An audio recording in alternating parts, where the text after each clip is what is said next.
അനീഷാരെ മലയാള ഭാഷയുടെ പിതാവോ? മലയാളം എഴുതാനും വായിക്കാനും അറിഞ്ഞിരിക്കണമെന്ന് പറഞ്ഞ് ബിഗ് ബോസിൽ തലങ്ങും വിലങ്ങും നടന്നുകൊണ്ടിരിക്കുകയാണ് അനീഷ്. ബിഗ് ബോസിലെ ലൈവ് അപ്ഡേറ്റ്സ് അറിയാൻ ഏറ്റവും പെട്ടെന്ന് തന്നെ ചാനൽ സബ്സ്ക്രൈബ് ചെയ്യുക.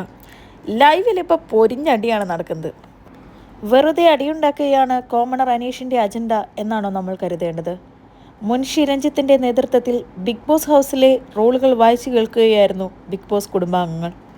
അപ്പോഴായിരുന്നു ആര്യൻ ഏറ്റവും സിമ്പിളായ വരി ഞാൻ വായിച്ചോട്ടെ എന്ന് ചോദിച്ച് രംഗത്തേക്ക് കടന്നു വരുന്നത്.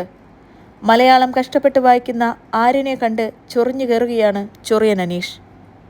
ഹൗസിൽ എൻ്റർ ചെയ്ത സമയത്ത് അനീഷ് ബിഗ് ബോസ് ഹൗസിനെ രാജകൊട്ടാരമെന്നും പിന്നീട് വിവർത്തനം ചെയ്ത് പാലസ് പാലസ് എന്ന് ഒരു ഭ്രാന്തനെ പോലെ ഓളിയിടുകയുണ്ടായി. അനീഷ് വന്ന ദിവസം മുതൽ അനാവശ്യമായി സ്ക്രീൻ സ്പേസിനായി ശ്രമിക്കുന്നത് നമുക്ക് കാണാനായി സാധിക്കും.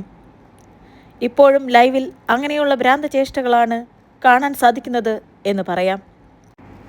തുടർച്ചയായി മലയാളം എഴുതാനും വായിക്കാനും അറിയണം എന്ന് പറഞ്ഞ് ഹൗസിലെ മുക്കിലെ മൂലയിലും നടക്കുകയാണ് അനീഷ്.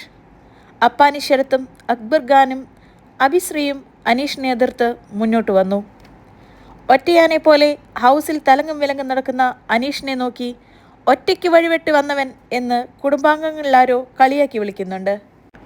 അനീഷിന് സ്ക്രീൻ സ്പേസ് കൊടുക്കേണ്ട ആവശ്യം നമുക്കില്ലെന്ന് കുടുംബാംഗങ്ങൾ പറഞ്ഞതിനെ തുടർന്ന് അവർ തിരികെ പോയി റൂൾസ് ബുക്ക് വായിക്കൽ തുടങ്ങി.